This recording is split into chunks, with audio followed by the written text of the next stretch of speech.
Welcome back everyone, thanks for joining us one more time for another Prevent session. We're going to spend some time focusing on the lower body today. So some work around the glutes, a little bit around the hamstrings and the ankles in our lower body to help prepare us for the future training sessions that we've got, making our clean catches, our thrusters, our squats, all of those types of movements nice and efficient, nice and strong, and help prepare our joints to manage the load that we deal with in CrossFit, functional fitness, high rocks, whatever type of movements that we like to do. So we'll need a couple of bits of equipment for today's session, nothing too fancy. I'll talk you through those when we're on the movements that require them. So let's get moving on with the first exercise for today. Okay, movement number one, we're going to need either a lacrosse ball or tennis ball or something like that.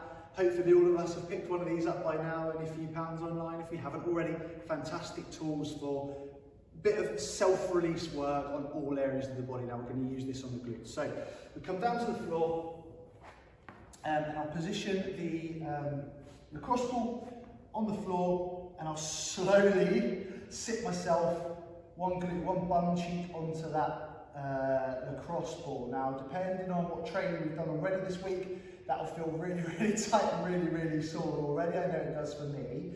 But we can just move around and I can alter the resistance by taking some of the pressure using my arms, and I can just move around on this lacrosse ball until I find points that are, especially tender.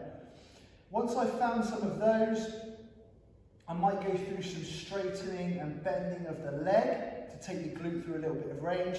And another action of the glute that I might be able to go through is some external rotation. So dropping the knee out to the side as that lacrosse ball is positioned in different parts of the glute muscle. So I can move around on here, straightening and bending, dropping the knee out to the side. Can take the lacrosse ball over to the other side. Do the same thing, I can move around on there, I can drop the knee out in that rotation movement.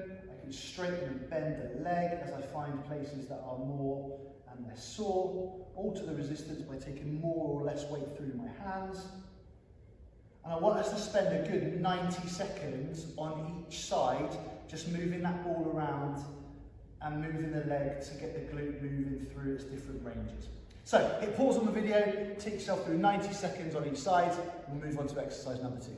We'll take you through two versions of the next exercise. One that requires a lightish dumbbell like this, but if you haven't got access to a dumbbell, I'll show you how to perform it with a resistance band as well. So we're going to go through what we would call a single leg Romanian deadlift. So it sounds a bit more complicated than what it is. So if I'm working on the left leg to start with, I'm going to keep that leg nice and straight, and then I can either take my right leg out behind me, or I can tap the toe on the floor as a little bit of support. I'd have the weight in the opposite hand here, so I'm working the left leg, I've got the weight in the right hand. And then with a very slight bend in this left leg, I'm going to hinge forward at the hips, keeping my back nice and straight, not letting my back slouch, just keeping my back nice and straight, just as far until I get a stretch on the hamstring and the glutes, and then stand back up. So once again, a nice straight leg, slight bend, until I get to that point. I can even place a hand onto a support if I need to. Nice straight leg, and stand. I want us to go through about 15 reps on each side of those, and we're going to go through 3 sets, so decent amount of volume on that. Hit pause on the video, take yourself through those. I'll show you how to perform this with a band if you don't have access to a dumbbell. Somewhere where there aren't any dumbbells of an appropriate weight, we can use a resistance band. So we're going to need to take quite a lot of resistance in this, so I might hold it, a decent amount of distance in from the ends. I'm going to step on the band with the leg that's working. So again, if I'm working the left leg, we'll step on with that one. Use the right leg for a bit of support, stand up nice and straight, and just go through exactly the same movement as we did with the dumbbell. Nice slow on the way down before standing back up. Just using this band as the resistance. Nice straight back and stand up. So that's how we can perform with the dumbbell or with the resistance bands. Hit pause, take yourself through those reps. See you back for exercise number 3. Next movement is going to be a banded reverse lunge. So a fantastic movement for ensuring that the glutes are activated through those squatting and lunging patterns, meaning that those big muscles of the hips are the ones that are supporting the loads that we're trying to move, as opposed to the slightly weaker joints of the knees and the ankles. So I've got a slightly stronger resistance band we've been using up until this point, and I've tied it around a post at about knee height. Okay, once I've stepped inside the band, I'm going to make sure that stays below my kneecap, just below my kneecap, and I'm going to step out so that I feel a very slight resistance pulling my knee back in. I only want that to be slight resistance. We're not looking for a massive pull on the band on the knee. So slight resistance just below the kneecap. From there I can use a little bit of support if I need to, and I'm going to go for a very slow reverse lunge position, trying to make sure that the shin stays nice and vertical. And what we'll find is that the band is trying to pull my knee in, and so my glutes are having to switch on to keep my knee out, tracking over my toes. So I'll stand up into my reverse lunge and back, keeping that knee tracking over the toes, so in line with the toes. That's what I'm looking to do. So I'll do one facing the camera so you can see what I mean about the knee tracking the toes. So just below the kneecap, step out with a slight resistance. I'll use a bit of support on the side.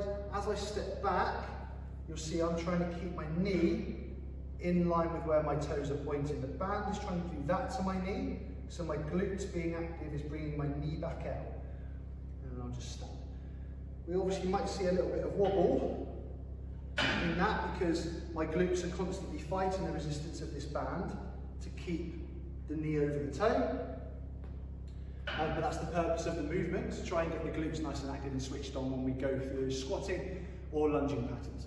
So you're going to go through 3 sets on each leg, so 6 sets total, and you're going to do about 12 to 15 reverse lunges. Okay, so only a very slight resistance, like I say, nice and controlled throughout the reverse lunge rep. 3 reps, 3 sets, on each side of 12 to 15 reps. The last bit of movement for today is some conditioning work for the glutes and the ankles mostly. We're going to go through some stability work on each individual leg. So the way that we're going to do that is as follows. I'm going to, let's say it's my right leg that I'm going to work first. I'm going to imagine a clock face on the floor in front of me, and I'm going to go for 3 touches with my, if I'm working my right leg, I'm going to touch my left leg to each point on the clock 3 times. So if I imagine 12 o'clock is going to be out in front of me, so I'm going to touch 12 o'clock 3 times. Then I'm going to come to 11 o'clock, and I'm going to touch there 3 times. Notice how I'm just slightly bending at the knee to allow me to do that. I want to put a slight hinge in as well, and that will make me feel the glutes a little bit more. Now I'm out to 9 o'clock, so I'm right out to the side of me, and I'm going to do 3 touches, and so on, working my way round. I'll just do 1 to each number so we can see. Working my way round the clock face. Now when I get onto this other side, you can see I've got a little bit of rotation stepping out behind me.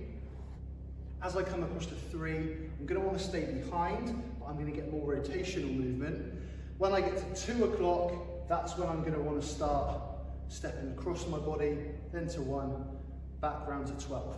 So I'd work my way around that entire clock, go onto the other leg, work my way round, all the way round,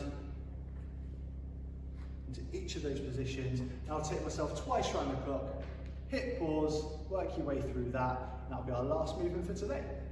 Thanks again for joining us. As I've said in many of these prevent sessions now, hopefully you're getting some real value out of doing these. If you've been doing them for any length of time, you should be finding that when you're going back to your bigger lifts, you know, your squats and your cleans and your snatches and all of that kind of stuff, that your joints are feeling much more stable, much more secure, and the days following those exercises, they're feeling a little bit less beat up and a little bit less angry at you for doing what you did to them the day or 2 before. So fantastic work again today. Thanks so much for joining us. Like I say, I look forward to seeing you in the next one.